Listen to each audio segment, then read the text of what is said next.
Alright, magandang gabi po sa inyong lahat mga kababayan. Batang Maynila to, it's breaking news tayo mga kababayan. Pagkatapos po i-announce ni Sara Duterte na siya po ay tatakbo sa pagka-presidente sa 2028, ito pong si House Deputy Speaker Paulo Ortega at si Manila 6 District Representative Ben Benito Abante Jr. ay nag-endorso po ng ika-4 na impeachment complaint laban kay Vice President Sara Duterte. Tatakbo ka pala. Ah. Talagang in-announce mo ba? Tatakbo ka. Ah. Eto, tingnan natin kung makakatakbo ka pa. So, 4 na po ang impeachment complaint na naisampa laban kay Sara Duterte. Yung unang dalawa, yun po yung nangyari noong February 2, 2026. 2 impeachment complaints ang isinampa laban kay Sara Duterte. Isinampa ito ng iba't ibang grupo, kabilang ang Makabayan Black at mga koalisyon na may suporta ng ilang party list groups. Ang batayan ng unang 2 impeachment complaint ay betrayal of public trust at iba pang paratang na may kinalaman sa paggamit ng pondo. Ang ikatlong impeachment complaint ay pinaabot din sa opisina ng House Speaker. Ito naman ay sinuportahan ng mga religious leaders, pari at grupo ng mga abogado kasama ang isang party list representative.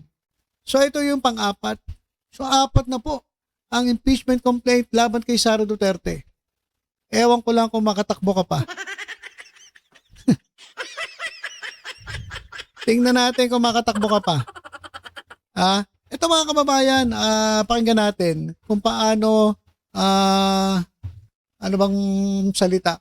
Paano supalpalin ni Yusek Claire Castro ito mga pinagsasabi ni Sara Duterte doon sa kanyang pahayag. Ito, pakinggan po natin yung nangyaring press briefing dyan po sa PCO. Kasama po ang Malacanang Press Corps. Ari na po akong tumanggap na inyong mga katanungan. Unang tanong mula kay Ivan Mayrina, GMA7. Good morning, Yusek Claire. Vice President Sara Duterte has declared her intention to run for president in the 2028 elections. What does the palace have to say about this? Good luck. Yun lang. Good luck. Eddie, good luck. Tatakbo ka, Eddie, good luck. Di ba? Napakagandang sagot. Napakahaba. Napaka-komprehensibong sagot. Good luck. Di ba? Totoo naman good luck eh. Saka, sus naman mga kababayan, noon pa alam natin na tatakbo yan. Kunwari lang na, ay, nag-iisip pa ako, hindi pa ako tatakbo. Ganyan-ganyan, ang daming pautot, ang daming pa-cute. Pero alam naman natin na na gustong-gusto niya maging presidente. So ano pa ba ang bago? Alam naman natin na talagang tatakbo yan. Ngayon lang niya in-announce. Para kunwari may dating. Tuwan-tuwa nga yung mga DDS eh. Tuwan-tuwa mga DDS. Naku, nag-ano sila, nag-comment sila mga kababayan. Dami. Yung kay Torion, nabasa ko, sabi ni Torion, lalaban tayo, mananalo tayo, BP Sara Duterte. Sabi ni Torion. Hindi naman porke nagdeklara, mananalo na. Pag nag-declare ka ba, panalo ka na? Ano ba naman yan? Saka paano kayo nakasigurado na mananalo kayo? Ang dami na nga nabibwisit dito sa ating vice presidente. Na wala namang ginagawa. Kaya yung mga alam mo yung mga peking ratings, yung performance ratings. Pero yung taas-taas ng performance ratings, tapos wala namang performance. Ano ba i-rate yung performance na hindi nagpe-perform? Kaya sabi pa ng mga DDS, "Nako, kinakabahan na mga kalaban." Sabi ng gano'n, sabi ng mga bobong mga DDS. Anong kakabahan? Kakabahan ka ba kung ang kandidato ninyo ay isinasangkot sa sari-saring anomalya? Bobo lang ang boboto dyan eh, mga kababayan. Pasensya na po kayo mga DDS, sa real talk lang. Sino ang boboto sa isang vice president na kabi-kabila ang anomalyang kinasasangkutan? Kayo, yung mga matitinong botante. Huwag na yung mga bobotante, yung mga bobotante, wala talaga yan eh. Yung mga botante, mga matatalinong botante, boboto ba kayo? Tang alam nyong ang daming kinasangkutang mga anomalya. Lalong-lalo na sa paglustay ng confidential funds. Boboto nyo ba yung ganong klaseng kandidato? Siyempre hindi. Oh, si Torion tuwan-tuwa. Mananalo raw sila, lalaban daw sila. Nagdeklara lang, kala nyo panalo na. Ano kayo, hilo? Hindi pa nga natin pinag-uusapan yung impeachment, oh. 4 na impeachment complaint. Oh, malusutan mo kaya yung 4 na impeachment complaint na yan? Ewan ko lang. So sabi ni Jose Claire Castro, naku, napakahaba ng sagot eh. Napaka-komprehensibo, napakatalinong sagot. Ano masasabi ninyo? Tatakbo raw si Sara sa pagka-presidente sa 2028. Eh di good luck. Galing mo talaga, Jose Claire Castro. Ang galing mo talaga. Kaya bilib na bilib ako sa iyo eh. Kaya minsan kita tayo, Mama Claire Castro. Sama natin si Ma'am Sharon Cuneta.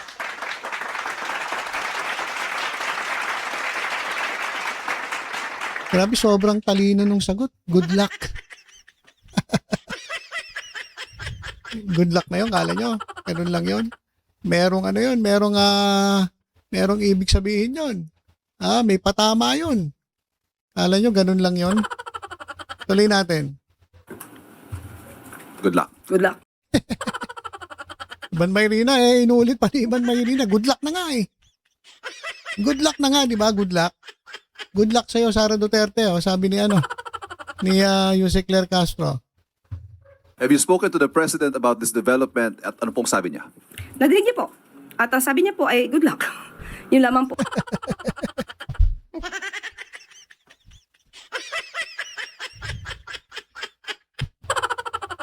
Iban Mayrina, ano ba gusto mong isagot ng Presidente at ni Claire Castro? Ano ba gusto mong marinig? Good luck nga eh. Good luck nga yung sagot. Ayos ka talaga, Yus. Ang galing mo talaga. So, sabi daw ng Presidente, good luck. Oh, good luck. Oh. Good luck sa'yo kung makatakbo ka. Good luck na lang. Po. At nadinig niya po ang mga sinabi na pinagsisisihan at humihingi ng patawaran itong sa Vice Presidente. At yun nga po, may mga bahagi nga yung kanyang pahayag that the palace might want to respond to. Unang-una, if I may quote, sa unang mga buwan ng aming mga termino, nakita ko na ang kawalan ng katapatan ni Bongbong Marcos Jr. sa mga pangako binitiwan ng kampanya. At kasunod po nito, humingi siya ng patawad kung tinulungan daw niyang mahalal si BBM bilang Pangulo. Okay, isa-isahin natin. Mas maganda po yan. Humingi siya ng kapatawaran dahil tinulungan niya sa pangangampanya. Tandaan po natin, ang taong bayan ang naghalal kay Pangulong Marcos Jr. Kung ano man po ang natulong niya, pareho naman po sila nagtulungan dahil ito ay unity team. Kaya wag niya pong suluhin ang credit kung nanalo man ang Pangulo. At nakikita ngayon ng Pangulo at rather ng mga kababayan natin kung sino ba nagtatrabaho. Isang working president compared sa Vice Presidente. O yan. Madam BP, wag mo daw suruhin yung credit. Lagi kasi sinasabi ng mga didilis, mga kababayan, nanalo daw si Presidente Marcos dahil kay Sara Duterte. Ay hindi. Unity team nga yan eh. Nanalo sila parehas kasi nagtulungan sila. Nanalo si BP dahil kay PBBM. Nanalo si PBBM dahil kay BP. Sabihin na natin ganun. So wag niyang suluhin ng credit. Nung survey nga di ba? Kaya nga siya tumakbong Vice President kasi bagsak naman siya sa survey. So wag mong suluhin ng credit. Saka isa pa. Yan tuloy. Nakita tuloy ni Jose Claire Castro na ikumpara ka na naman na ang presidente natin ay napakasipag at nagtatrabaho. Hindi katulad ng Vice President na walang ginagawa. Pero mo talagang inangkin mo ang credit na kaya nanalo si PBBM dahil sa'yo. Di wow. Isa pa ho, again, if I may quote, di ko kinaya maging bahagi ng 2025 budget na tadtad ng katiwalian. Pinili kong umalis sa gabinete kahit alam ko na since 2023 ang magiging kapalit ang aking impeachment. Pinag-uusapan po ba ang korupsyon, ang katiwalian? Siguro po dapat mauna muna na ihingi niya ng tawad kung ano man ang mga issue ng korupsyon at katiwalian at di umanong paglulustay ng confidential funds ng kanyang dalawang opisina at the time, OVP at ng DepEd. Kung meron pang napipintong impeachment, ito po ay dahil sa kanyang kagagawan mismo. Kung wala naman siyang ginawa na mga maanumalya at labag sa konstitusyon, hindi naman po siguro siya masasampahan ng mga impeachment complaints. O, tama. Ba't lagi na lang sinasabi nyo na kaya na-impeach si Sara Duterte dahil pinag-iinitan? Hindi naman eh. Kaya siya nagkaroon ng mga complaint, impeachment complaint, dahil doon sa mga pinaggagawa niya. Siya may kagagawa noon. Hindi dahil pinabatikos siya si Presidente. Hindi eh. Alam mo, kahit binabatikos mo Presidente, kung wala namang makikita sa iyong paglustay, kung wala namang makikita sa iyong katiwalian, wala silang basihan para kasuhan ka o sampahan ka ng mga reklamo. Di ba? Kaso ang nangyari, panay ang salita mo ng korupsyon sa gobyerno, korap si Presidente, korap si si ganyan, korap si ganyan, tapos ikaw din naman korap. Di ba? Ang dami mga hindi masagot tungkol dyan sa confidential funds na yan. So, kung pag-uusapan ng korupsyon, dapat tingin-tingin din sa salamin. Salamin. Tingin-tingin din sa salamin. 'Di ba? Ito ang hirap sa mga sa mga ibang politiko natin. Na ang galing nilang magsasalita ng korupsyon, kesyo korap si Presidente, korap si Speaker, korap si ganyan. Pero siya rin naman may issue ng corruption. So ano 'yun? 'Di ba? Pwede ka naman magbati ko sa Presidente. Pero siguraduhin mo na malinis ka. Di ba? Natanong mula kay Ivy Reyes, Bilyonaryo. Follow-up lang po, Yusek. Makabayan Block said that the premature presidential bid of the Vice President is a move to shield herself from the impeachment. Does the palace share this sentiment, or what can you say about that? Maaari, kanilang opinion, pero dapat tandaan po natin, balikan po natin. Dahil sasabi niya para ma-shield siya sa mga impeachment complaints. Hindi po basta-basta ito dapat mahadlangan ng anumang pagreklamo laban sa kanya. Sinabi niya kanina na hiningi niya ng tawad dahil nalulunod tayo sa baha. Pero tandaan po natin, ilan po bang flood control projects merong itinatag? Di umano ang kanyang ama. 13,917 na flood control projects na mukhang hindi naramdaman. Dahil kung meron 13,917 flood control projects, dapat naramdaman natin at medyo humupa ang pagbaha sa Pilipinas. Huwag niya rin pong kalimutan. Ito, aking pong kinuha ng mga report. Daming papeles ni Claire Castro. alam ni Yusek Claire Castro yung mga itatanong ng na reporters eh. Talagang in-anticipate niya na eh, kaya nag-ready na siya ng mga papeles. Yan ang kagandahan sa may mga resibo. 'Di ba? Kasi iba, dakdak lang ng dakdak. Para yung bintang, para yung turo dito, turo doon. Pero wala naman silang resibo. Wala naman silang ebidensya. O ito, si Yusek Claire, tingnan nyo, dahil papel. Talagang hinahanap niya. Pinahanap niya sigurado sa staff niya, ganito. Pakita natin sa kanila. Yung sinasabi ni Sara Duterte, dapat ibalik sa kanya. Kailangan back to you. Di ba? Kasi doon sa sinabi ni Sara Duterte, doon sa kanyang pahayag na siya nga itatakbo bilang presidente, yung unang parte nun, puro problema na itinuturo niya ang may kasalanan ng presidente. Anak ng teteng naman. Yung ang daming problema ron na hindi man lang niya nakita na yung sinasabi niya bumabalik lang sa kanila, sa pamilya Duterte. Eto, sige, pakita mga Yusek Claire, yung mga resibo natin dyan. 2016, meron pong local lane na bagyo na Nina na nagdulot din ng pagbaha. 2017, Orduha. 2018, Ompong. Nagkaroon ng massive landslide sa Benguet. 2019, Tisoy. 2020, Ambo. Lahat po ito ay may pagbaha.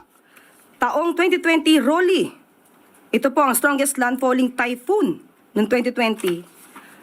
Nandyan din po ang Ulysses, Odette, at Agaton. So, hindi po pwedeng magmalinis na wala nangyaring pagbabaha sa panahon ng kanyang ama.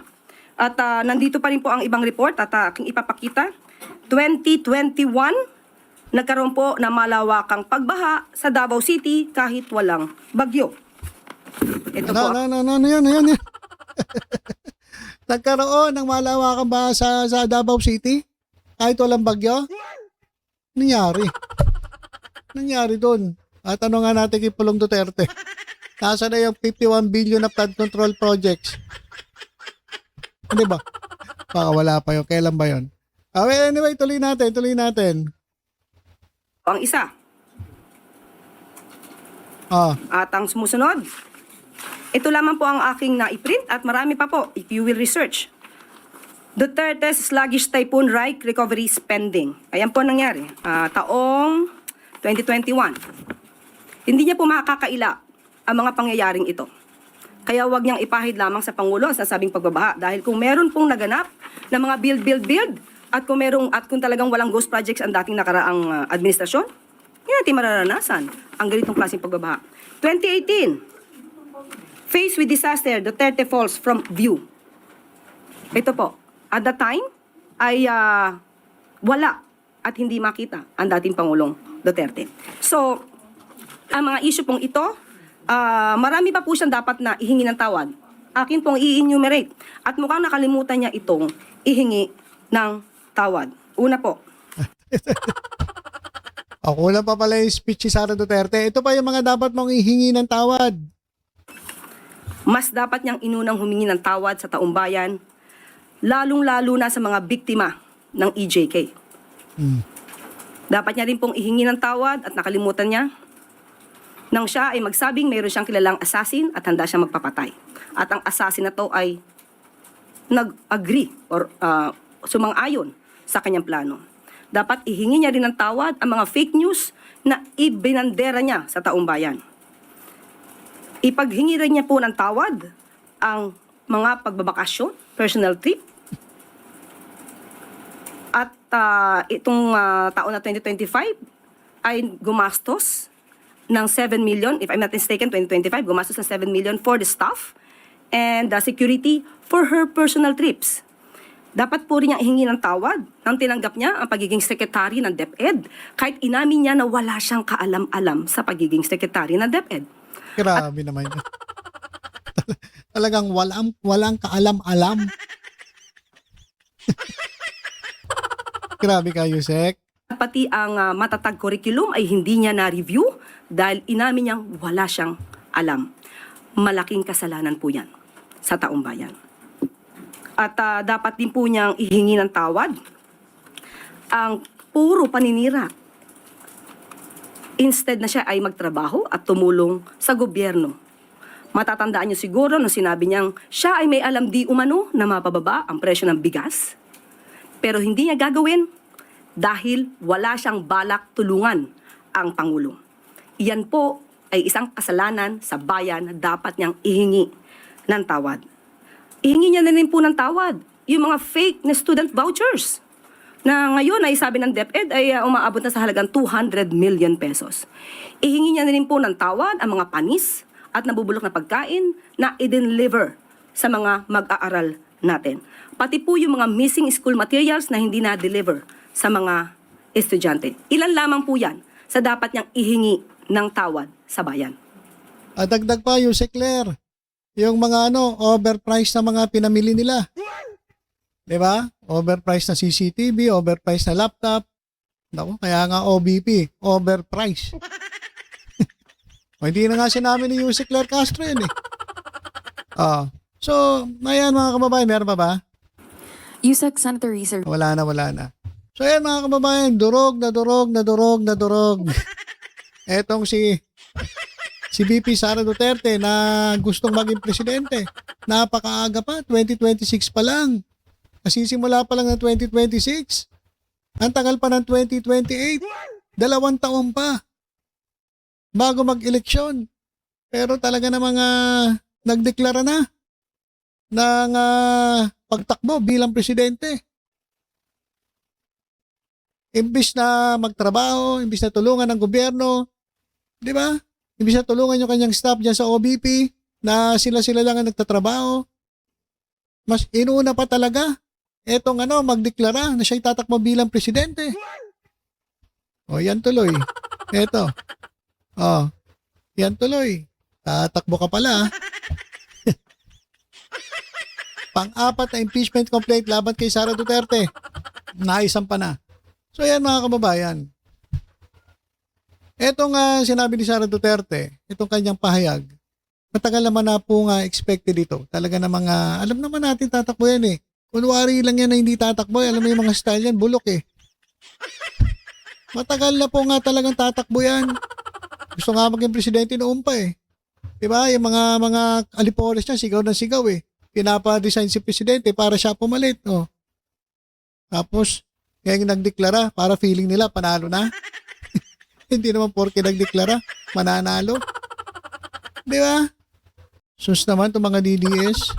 Gumawa lang talaga ng parang may konting impact.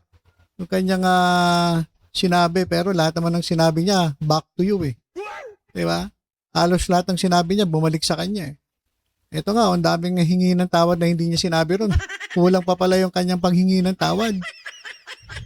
Dinoktongan na nga na yung si Claire Castro eh. So, elan po muna mga kababayan. Ito nga usapin ng pagtakbo ni Sara Duterte, feeling nila, mananalo sila. Paano ka mananalo kung mukhang hindi ka nga makakatakbo? Lampasan mo muna yung 4 na impeachment complaint. At sigurado ba na pag ikaw ay nakatakbo, sigurado ba na kuha mo ang boto ng taong bayan? Pero pa nga nagsabi, 40 million daw eh. Iba klase talaga yung mga DDS, mga fake news.